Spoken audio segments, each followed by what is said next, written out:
Welcome back to the farm, everyone.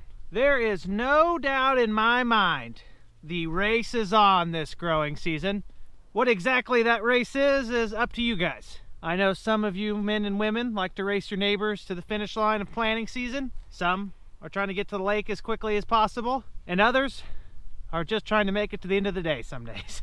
That's us. Putting all jokes aside, there are numerous different races going on during the growing season. Some of them are getting planted, others are applying crop protectants, in-crop fertility needs. There's a long list of things you are trying to get done, and you only have so much time to do it. I'm out here today in this beautiful, clean field of corn to talk to you about one specific segment of the farming race, and that is weed control. This field very evidently is a great example of a clean field with a great start to the growing season, minimal weed competition.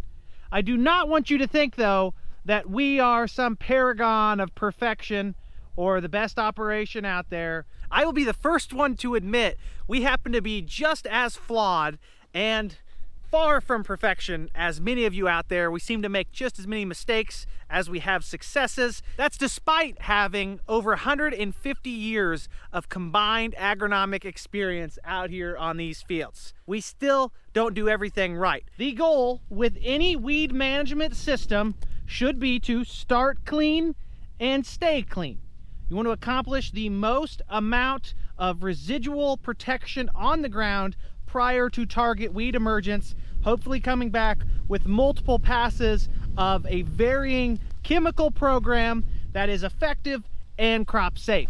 Some of you out there may be athletes and have competed in races from behind and won. Unless you are sandbagging your competitors and you have an ace in your pocket, no race is easy to win when you start from behind, specifically when it comes to weed control with troublesome weeds like multiple mode of action resistant water hemp. That's what we have on our farm. I'd guess almost anyone in the Midwest at this point deals with water hemp or its ornery cousin, Palmer amaranth. Those pigweeds are nasty competition, and they sure are hard to beat. I broke the ice with a nice field of corn that makes us look great. Now I'm going to show you a disaster in the making and explain how we got to this point. I'm not exceptionally proud to highlight this, but I think it is important to show what happens when you get behind in the race against water hemp. Now please have the decency to keep the audible gasps and curse words to a minimum. Yes, these are water hemp, and these are the mean kind. The ones that can survive multiple punches from a pretty weak toolbox on soybean post-emerge herbicide selection. Technically, a lot of them are 4 inches or higher and they're off-label. So if we were gonna spray this, we're gonna have to bring some massive firepower, and you should never let water hemp get this big to start with. This is one of the bigger specimens out in the field right now, pushing 10 inches tall. I'd guesstimate at least 20 growing points, if not more. Every day that water hemp grows, it has more growing points. The more growing points it has, the harder it is to terminate. Why did this happen? That's a great question. Some of you are familiar with this field. This is where we tried those super early March planted soybeans. Because we planted them so early, we weren't sure if we wanted to use our ace in the pocket like Tendovo residual herbicide, and we waited. If the beans got frosted off or didn't come up at all, we didn't want to have all of that on the ground, theoretically being wasted in our simple farming brains. Lo and behold, the beans actually did come up, and they did survive a 27-degree frost one morning, albeit there were some losses along the way. I'd say 20 to 30% of our 160,000 plants per acre were lost. Some areas higher, some areas lower. On paper, that is a success from the standpoint of the soybeans. Where it was not a success was our opting to not apply any residual herbicide till we knew whether or not the beans were going to be viable. In the time that these beans were coming out of the ground, emerging, surviving a frost, our good friends, the water hemp, were also starting to sneak out. Once the beans were out, we decided it was time to spray. Our post-emerge options like Tendovo are limited. A product like that has dual first rate and Syncor cannot be applied once soybeans are up, so we switched to a different program, a competitive one, yet obviously not good enough. We didn't add a secondary burn down because we thought our tillage was good enough. We violated every rule that I've preached all along. Start clean, stay clean. We started weedy, and so far we've stayed weedy, and we are going to have to make multiple post-emerge herbicide passes on this farm right here because we've done a lackluster job staying ahead of our weeds. We are losing this race. And don't worry about that. That's a bean bush out there. I had a row unit hose leaking and I dropped a bunch of beans. That's not some hybrid super powerful weed. That's probably just a couple 100,000 soybean plants in one spot. I would imagine this will take at least 2 passes of what I call the Holy Trinity: Enlist, glufosinate, and probably Roundup in there as well. With that, I would always recommend another layered residual to help stop another flush of water hemp that could be sitting in a high pressure seed bank field like this one. Dual Magnum from Syngenta is a great choice. With all of that being said, I am willing to readmit our fault here. You've got to get a residual down to keep the weeds from coming up. That's how you know we really failed. Our poor residual timing from a competitive product didn't even stop the lamb's quarters. That isn't even hard to control. I've traveled about 7 miles straight north of where we just were to show you a field planted 2 weeks later that I think we actually got about right. These beautiful soybeans that are starting to bush out now were planted about the 26th of March, closely after planting and prior to emergence. We got a powerful residual herbicide like Tindovo down. We've missed a few henbit in here, I'll be honest. Those are tillage escapes. Our tillages are burned down. We don't run any kind of chemical burn down, although we may need to consider it. I'm not worried about a few henbit here and there. They will not be long-term competition for our soybean plants. It is those rogue water hemps, particularly large quantities, arsenals, armies of water hemp, if you will, that are problematic for your fields. Kind of like I just showed you. This is what your field should look like, minus the henbit, if you want to count that, because all of those troublesome broadleafs are not even getting to emerge. That layer of residual chemistries, the metribuzin, the first rate, the dual, are holding those small seeded and large seeded broadleafs and grasses from emerging. So when we do come out here in the next week or so and apply another post-emerge pass with a layering residual like Dual Magnum, we don't have to control as much. And by adding that secondary residual, we shouldn't have to come out here again at all. That's the goal. The goal is to start clean and stay clean. Ferocious broadleaf weeds and grasses like water hemp, giant ragweed, mare's tail compete with your soybeans. They steal sunlight, nutrients, everything under the sun they try to take from your cash crop. Your post-emerge pass is also somewhat hard on your soybeans. It is all about maximizing yield by reducing crop safety implications and competition from weed species. That is why you use a program like Tindovo. I think it is the best pre-mix residual soybean chemistry on the market today, courtesy of Syngenta. They are my favorite brand in crop protection, from seed treatments like Saltro, soybean herbicides like Tindovo, corn herbicides, Storin, Acuron, Acuron GT, Acuron Flexi, fungicides, Miravis Top, Miravis Neo, Trivapro. I mean, the list is extensive. If you are disappointed with the performance of your program this season, like we are on some of our fields, talk to your retailer, co-op guy, local Syngenta representative about Tindovo for your soybeans or any of their other crop protection products. We missed all of the storms last night. There is a chance tonight, but that is irrelevant. We've got an opportunity to run hard again today and actually get fairly close to finished. I don't know what's changed, if the storms have gotten worse or we have more information or the forecasters, meteorologists are starting to sensationalize the forecast a little more. They scared Dad last night because when we were out trying to finish up planting, they were calling for the possibility of tennis ball sized hail. And you hear that and you think, okay, well, we better get the tractors in and unhooked. Lo and behold, it hardly rained anywhere. Didn't even really rain at all here. Dad was scared enough, though, that he unhooked the tractors and got them put away. It was probably the correct decision given what they're saying it was going to do. It just didn't do that.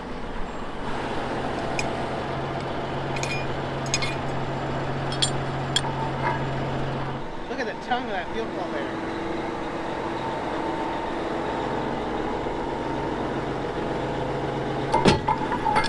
Storm's tonight around 6 is what they're saying.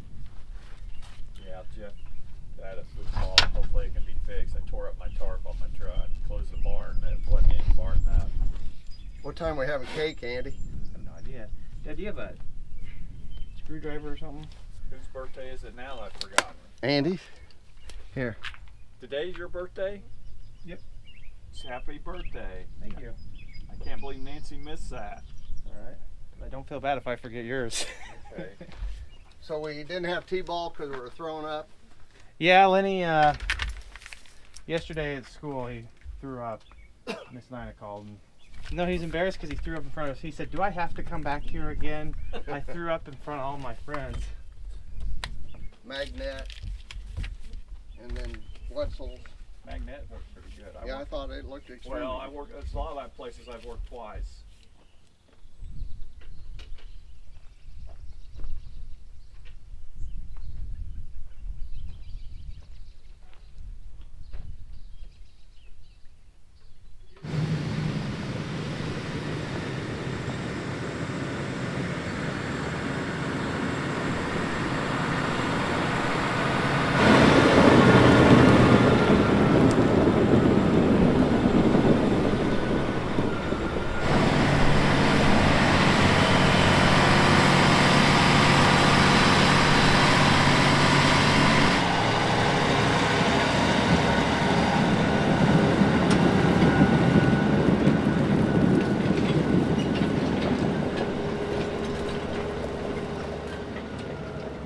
In this container right here, I've got some of my clean out soybean residual. It's still useful, I just got it stored here.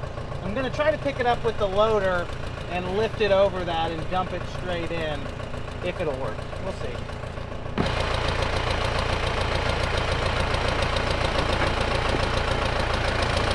Oh, I don't wanna go.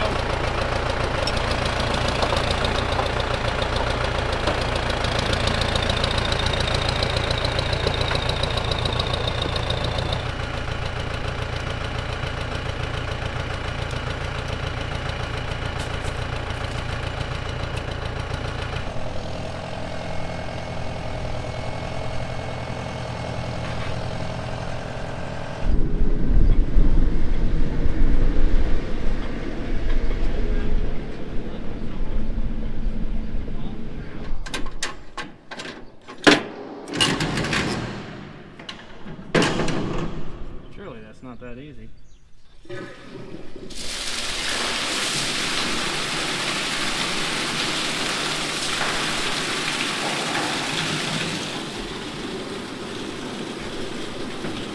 Jeff got his tractor ready to go. He's gonna go work a field tucked in there behind some of our early beans and early corn. It's a real wet field just now, getting dry. Dad went up north to plant. He's got a handful of fields worked and ready to go this morning. I've got one little field to finish. That worked really well. Time to put it back under the sprayer.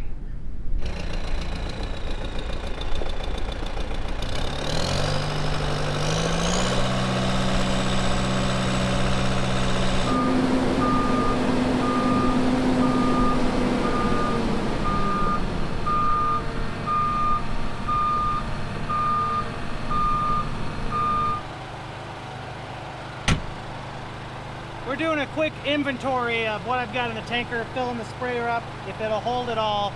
That way I know when we pick up our next hot loads, if I need to get 100 acres, 500 acres, you name it. I just don't want to have too much when we're done because we're getting close to the end of spraying this soybean residual.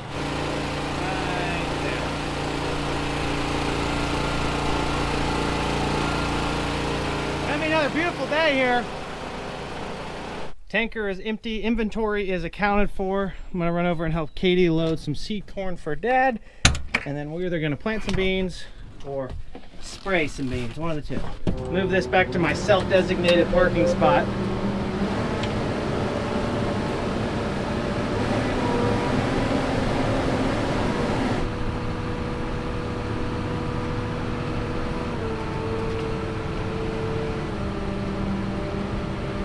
I sort of just claimed this spot last year, and it actually works out really nice because No one else ever parked there, so why not the sprayer? We don't really have enough parking spaces around here.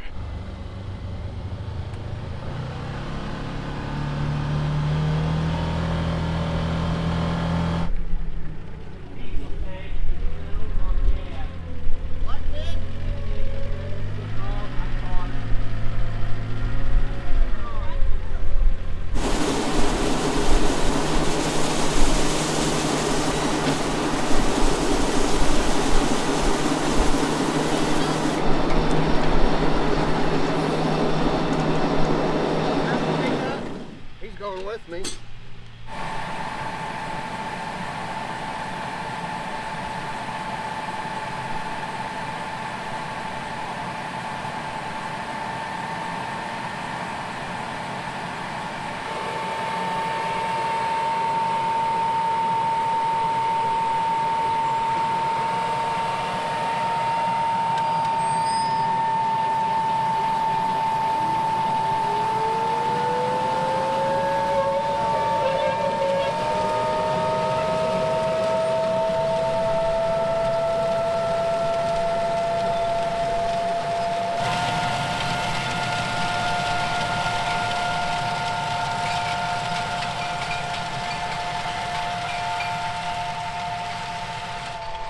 Dad's planting here, up hops are spraying there.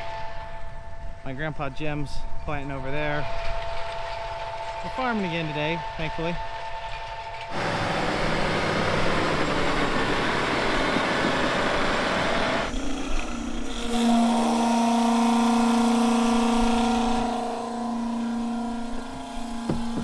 We've got Dad loaded up with Pioneer 13050. Katie's fueling up her tractor to go work some corn stalks for me to plant in a little bit. Jeff's just southwest where I showed you him going earlier. Field that Dad's gonna plant, and I'm gonna go plant some beans, not very many. There's like 10 acres, 2 small patches I didn't plant last night. I kind of ran out of steam, and it's a lot harder actually to plant small 3 or 4 acre patches with trees around them than it is to plant like a 100-acre field. The 100-acre field takes more time. It's just not really that much work as long as you don't have any breakdowns. I bet that tree limb's really bothering some of you. I'm gonna leave it there, see how long it lasts. I don't use my right marker. I always circle the field on the right side, so I use my left marker. That's why it's all shined up and the other one's got paint on it still. Planting the rest of these Pioneer 40 Z57s. I have to dump them out because I believe the field Katie and I checked a little bit ago is going to be a 3-1. Can't go from a 4.0 maturity to a 3-1. You'll be waiting 2 weeks for those 4.0s to ripen up before the 3-1s do. Or after they do, I guess. Can you believe that? Another tree limb dethroned the original tree limb and has perched on my marker. Isn't that something? You can only imagine where these could have possibly come from in this farm. We farmed this one more out of principle than out of profitability. It's full of rocks, not the best dirt, and surrounded by trees. The trees are really what hurt the yield the most. And there's a spot back in there where the river's jumping out. It's kind of a small river creek that's too wet to farm right now.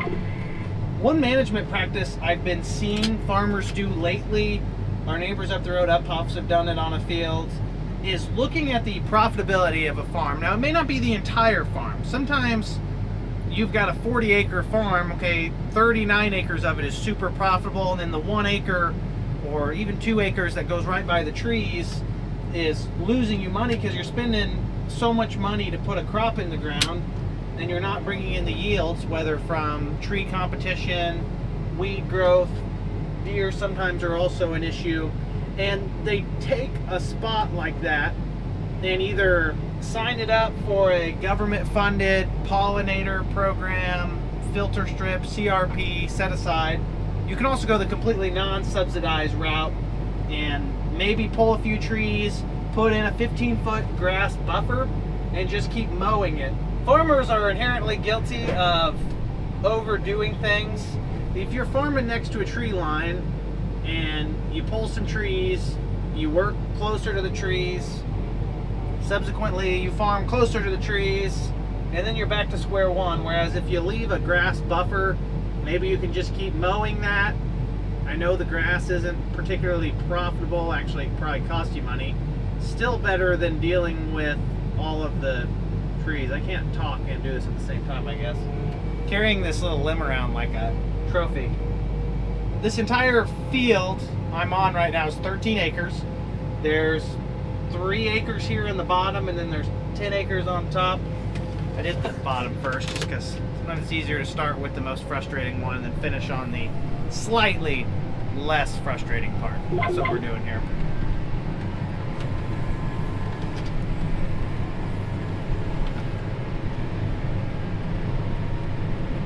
That planted pretty good.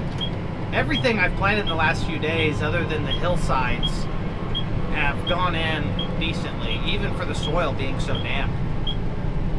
You can get away with a lot, or at least I think you can. We'll see what happens come harvest. If these spots don't yield very well, we know why. If you look over to the south, that is the water plant where those water wells on our farm southwest of here, about 1.5 miles, gets treated. So they pump it on a main to this plant, and they serve a couple thousand households, if not more. They move a lot of water. I've planned ahead for once and made my life simpler. We've got Chris here with a bunch of empty bags. We're going to dump the 4 rows into the bags, load them into the pickup. That way I'm ready to plant these 3-1 beans once the field is worked. Both field cultivators are supposedly over there working now.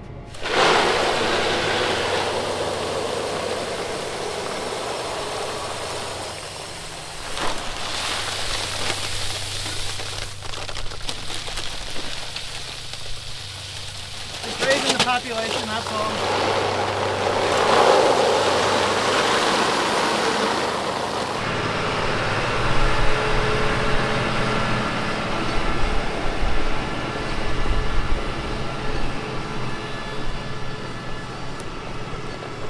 Yeah, I might have spilled a few beans cleaning up out here. It's pretty impressive how fast Dad can knock out a field with that big high-speed corn planter.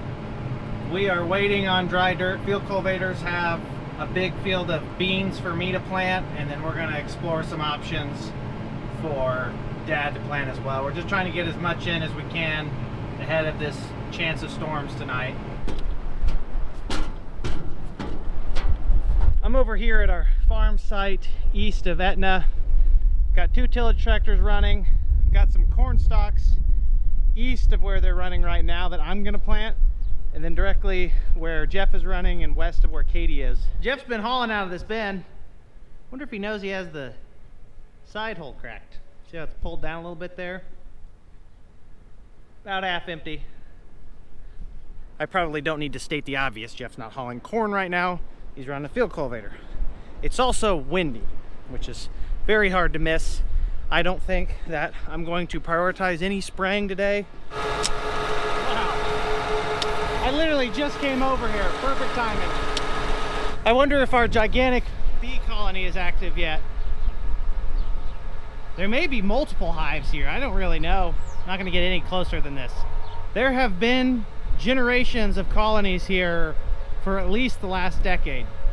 One year they just showed up and then never went away. We've even had people come and take the queens out, and either different colonies thrive, come in, I don't know. There's always a lot of bees here. They're not even really as many as there normally is. Oh boy, would you look at that road oil. That's when you know you got a good drying day, when the road is melting underneath you. I was really confused because I've been waiting here for a while, wondering when Chris is gonna show up. Thought he was due back. Turns out he went to the field I'm going to, which is a half mile east. He just didn't understand that I wanted to load over here on this country road as opposed to Highway 45 over there. It's just got a lot of traffic. I try to stay off of it as much as possible. No big deal. He's here, we're gonna load.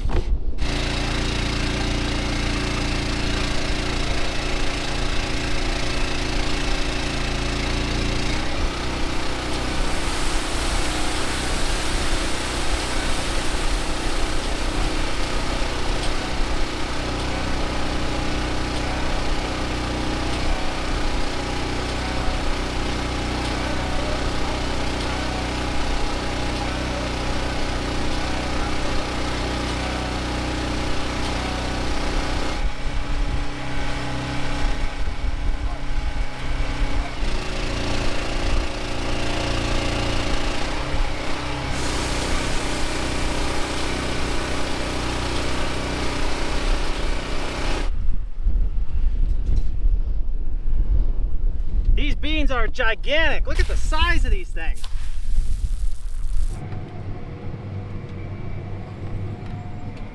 Dad stopped when I was filling up back there. He asked about this field that he was hoping to plant. It's wet in the low spots, working up Jeff, wet. I'm not sure about your milkshake. You probably should have gotten a hot chocolate instead. I know. I'm not sure I even got anything. I know exactly what he's talking about, actually. Allie got me Chick-fil-A for my birthday lunch, and I got Jeff something. The question that my dad posed to me is, chance of rain this afternoon, do you wait on this and not plant it? It is working up a little heavy in spots. I suggested that other than plowing in $200,000 worth of tile 10 years ago, the best thing you can do now at this point in the year is to work it, give it about an hour with this wind. It's pretty dark soil, it'll dry out quickly, and put some seeds in the ground, see what happens. I'm gonna run out and give Jeff his Chick-fil-A.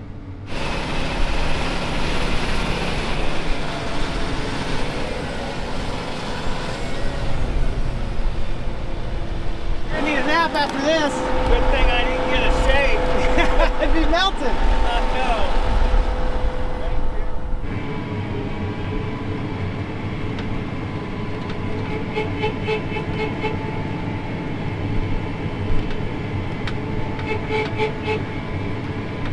This and the next field will be the last of the Pioneer 31Z03 Enlist soybeans we plant. Usually we get this field planted a lot earlier in the year, just didn't happen this time. Depending on how the March beans turn out, I think a guy has to consider doing more of that next year. I don't know that they're going to be any better than some of the other stuff, but the logistics line up pretty easy if you look at how it's going right now.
I'm pretty sure I've got some kind of a hydraulic oil leak.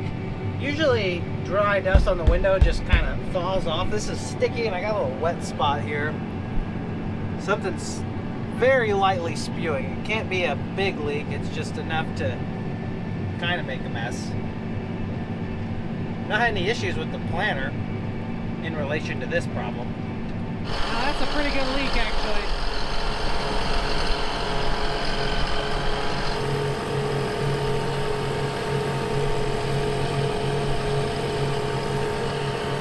Going to have to shut down Maybe I can try tightening it back up. I don't know. Cooled off enough?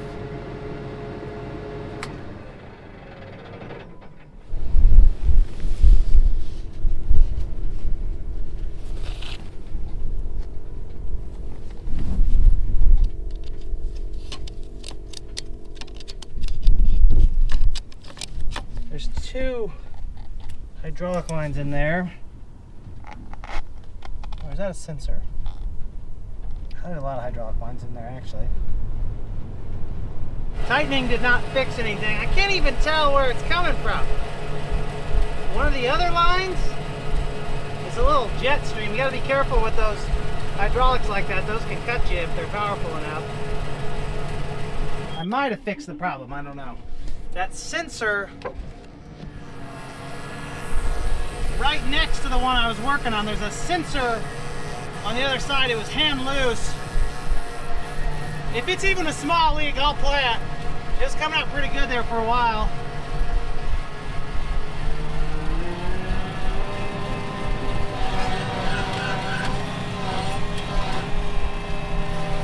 I don't see anything, time to go. I managed to get oil on the inside of the window when I checked it last time. That's just part of the process. Opening the window there was like cooking bacon inside the house. Just little droplets of hydraulic oil everywhere as it starts to look rather blue to the west. That's not more, is it? Almost looks like there's... please don't be leaking still. If I open the window. Maybe it's just getting dusty.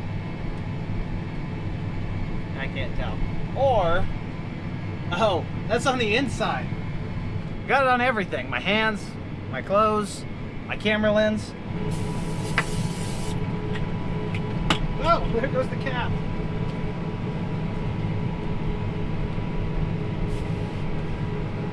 That is the current radar. I can't even tell if it's in focus.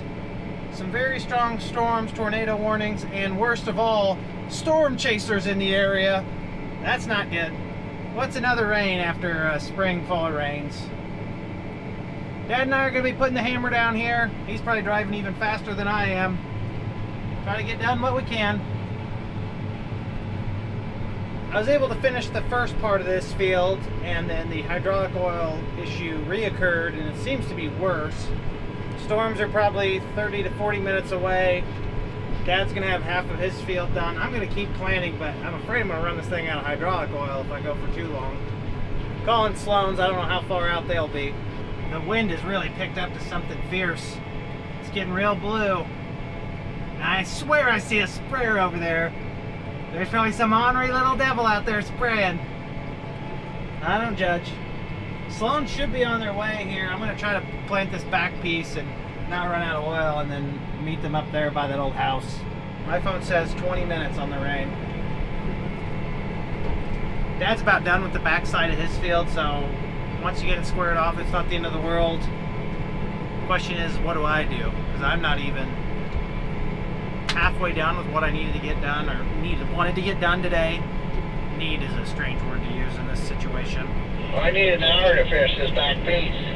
I need a bigger tractor with more power. Being sarcastic about needing more time. He's literally got 2 rounds left.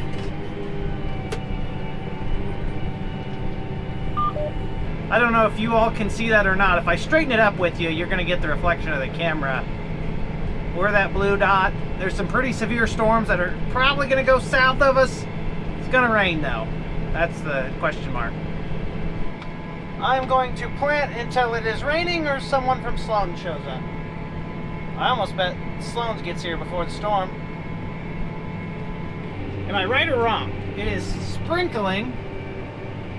There's the Sloan's truck sitting up there. I don't know what I am. Feel bad for making the Sloan's guy wait, but I just had a little bit to go to where I squared it off.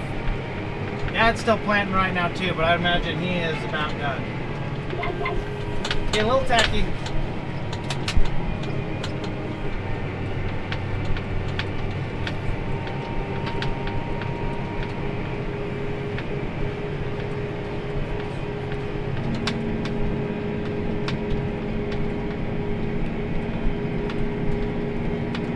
That was Skyler from Sloan's.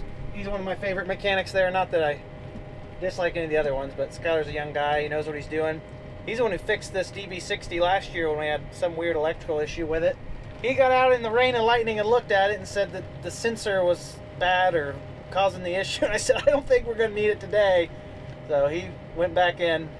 No reason to get struck by lightning for something you're not even going to need. In case anyone was wondering, an 8R370 and dry ground light rolled can pull a DB60 with 36 rows at least 12 miles an hour. Tested it right there. We'll see if the beans come up. Don't normally want to plant that fast. Just when you see the strong storms coming across the countryside, that's what you got to do. Already looks like it may clear, so if we get a light 10th or 100th out of this, we'll be back at it tomorrow. Didn't look that messy in the cab. Trying to see where our hydraulic oil's at. Can't tell. Too dirty. Good luck, tractor and planter. I hope a branch doesn't fall off on you.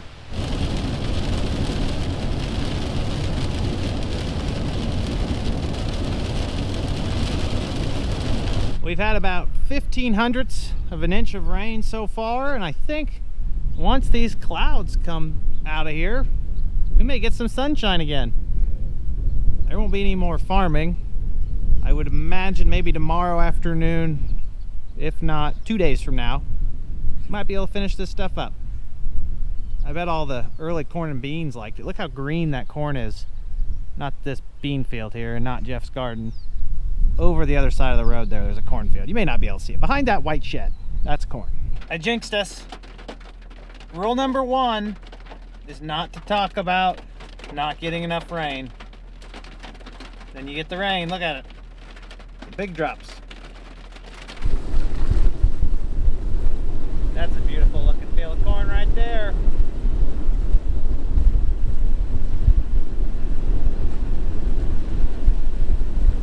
Oh wow, look at the size of that storm. Someone is getting absolutely hammered, and it's not us. We just get the rainbow over there, and that's perfectly all right with me. It is currently noon the day after the rain. For the first time this season, the area I'm at right now got less rain than everywhere else. We had 3/10 of an inch at home, and here we had 1/10. According to Dad's rain gauge. It was fairly windy, so it may not have all gotten in. It looks to me like we may still be a little bit early on this farm based on the tracks I'm leaving behind the tractor before the field cultivator gets to it. It wasn't exactly dry out here before the shower, and I don't know that it's going to dry a whole lot more unless we break it open. We might give it a few more hours to feel better about ourselves. We're getting a little bit of drying with a very strong wind today. Temperatures have dropped off. It's only in the 60s right now. We're in the same position as everywhere else. Do you just break it open and hope that you get it to air that way manually, or do you wait? Rain Monday afternoon, which is 2 days away from today, so you're either gonna play your hand now or wait until the end of May. There's no need to try to go through that spot where there's water standing. Here comes Dad to try and finish where he got rained out yesterday. I'm going to be back in the planter probably within the next 30 minutes or so. Dad is going up to the road to finish his little field. He had a ½ acre left before he said the field got too sticky to feel good about finishing. I told him that I just kept going and didn't look behind me till I had what I needed done. 2 different approaches, and both of them will probably emerge just fine. Our neighbor across the interstate, Chris Heller, is working a field. Probably similar dirt, maybe a little drier, and he also had it pattern tiled, which is not very normal for this type of soil. In recent years, farmers have explored running lateral drains under these tighter clay soils. It can have a positive impact if you're willing to spend the money to put it in a tight spacing and probably shallow it up a little bit. I'd like to try it on some farms one of these days. The cavalry has arrived. They obviously didn't arrive on the same heading, seeing as we're lined up at different angles.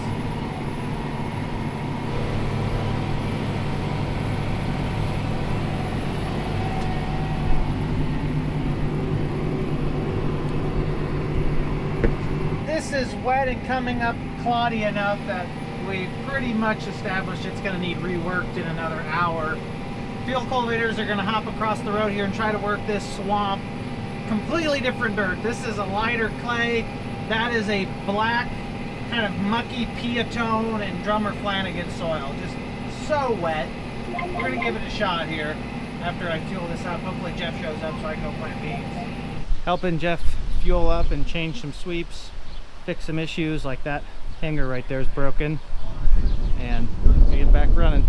Yeah, Chris, I think the tile definitely helps even on the light dirt. That looks way better than what we worked up. Wow. That field looks pretty good now. Field cultivators are running across the road from Dad here. He's going to try to plant this today, assuming it works up nicely. There is a pretty good dust coming off of them, which indicates that it probably looks decent. South of the road where I was working an hour ago was a little heavy, so we're going to rework that once they finish this field. Sloan's was able to come in here this morning, thankfully, and they replaced a sensor on the back of this valve body here. They said it's back to where it should be, added 2 or 3 gallons of oil. Actually, Dad did the oil part while I was at Lenny's first t-ball game. Again, another reason why that rain was nice. I was able to sneak away and attend some of those events. Most importantly, we had a little birthday celebration for myself with my family and some nice food and cake. And now we're back at it. Hopefully be able to finish up before the last rains or the next rains.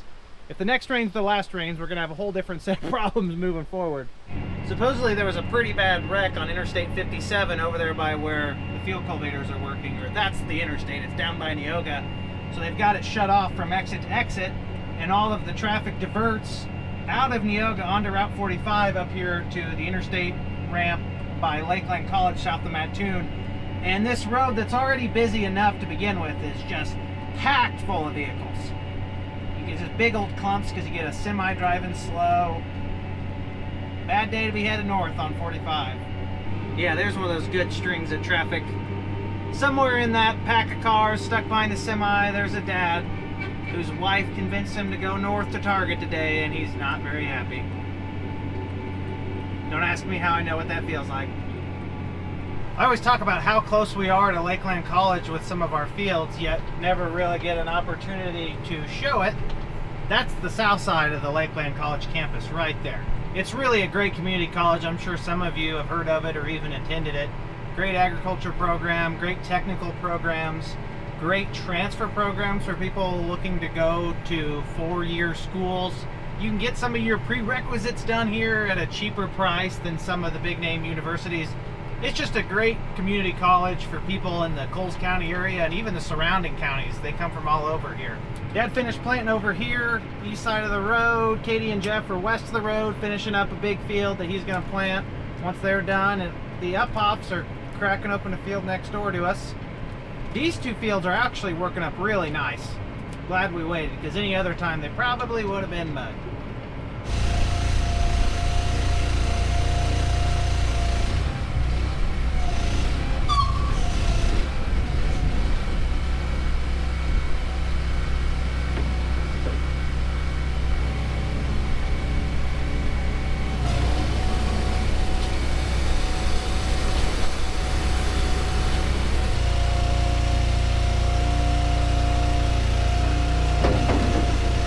We are loaded up with more of those Pioneer 31 Z03s.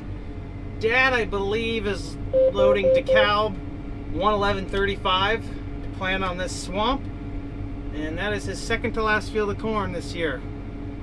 Technically third if you count a little patch that I don't normally count, but 2 big fields left. I'm off down the road to the next one. Katie and Jeff should have this field done pretty shortly, then they will rework the field I worked this morning. Up-hops are still working this field. It's coming up real nice. It's amazing, you go across the road and it goes from mud balls to powder.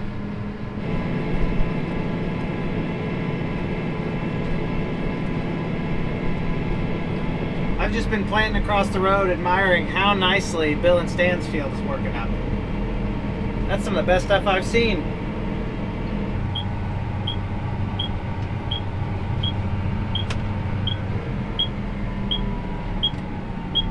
Katie and Jeff are both reworking this field. I think they're pretty much done other than wrapping the ends again.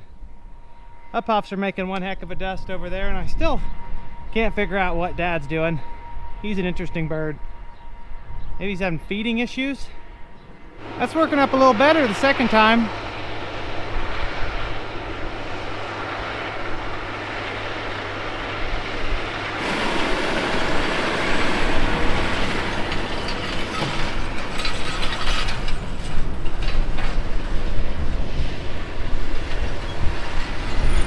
That's Katie there.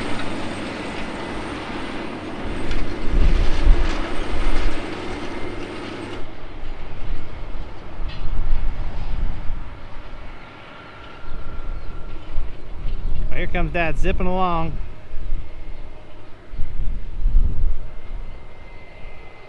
The accident on the interstate I mentioned occurred like 3 hours ago, and they still don't have northbound traffic opened up. Must be pretty bad. You can still see all the motorists out there headed north, going to the highway instead of the interstate. Glad we got all our farming over there done.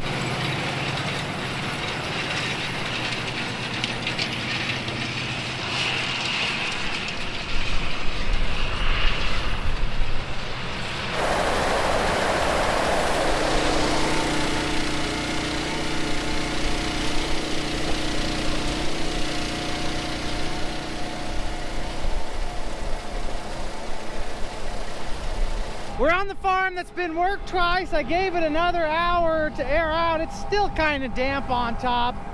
As long as the trenches are closing, probably gonna plant it. That's kind of where we're at right now. I probably said that a million times in this video. You just gotta go eventually. It's not like it's mud, it's just not drying very good. It's so cold.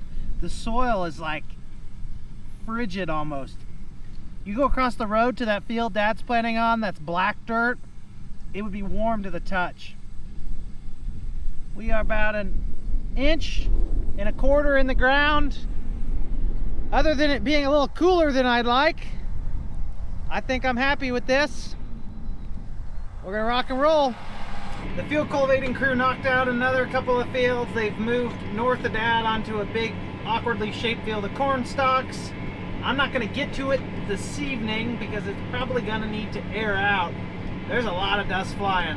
Love to see that for once. There's a wet hole. You know it's wet when there's ducks living in it. This is old oil well territory, so that could be a salt pit or some kind of tile issue from an oil well. It could be a tile issue unrelated to an oil well. A lot of different possibilities. Dad's hammering out the fields. He's got the dry stuff, I've got the mud. I just finished this field up. It's gonna need a rain and then a lot of sunshine. Looks like they finally opened up the northbound lane of Interstate 57. I guess there was a head-on collision. A van veered across the opposing lane into a semi. There was a big fire and they just now opened it up 7 or 8 hours later, so not good. Prayers to all that are involved. Traffic's moving again, and I'm probably done for the night while we wait on the rest to dry.